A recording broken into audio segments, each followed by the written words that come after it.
Well, I just got my AnDOUC color changing mug, and it came in this box. I thought I'd show you what it looks like. Kind of a classic unboxing type video. This is what it comes in, packaged like this. We'll take it out and see how it works.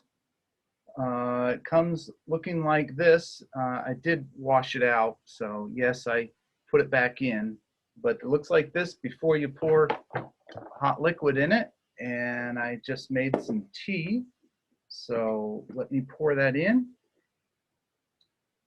and we'll see how it works.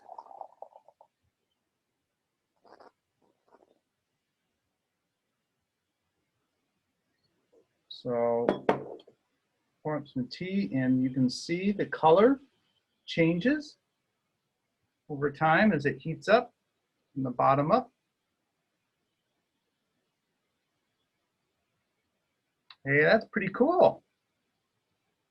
Ah, all right. And apparently the handle, I guess, never changes. But all right, that's pretty cool. Here's to AnDOUC.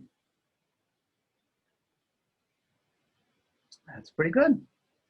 I like this mug. This is the 15-ounce variety. I like it.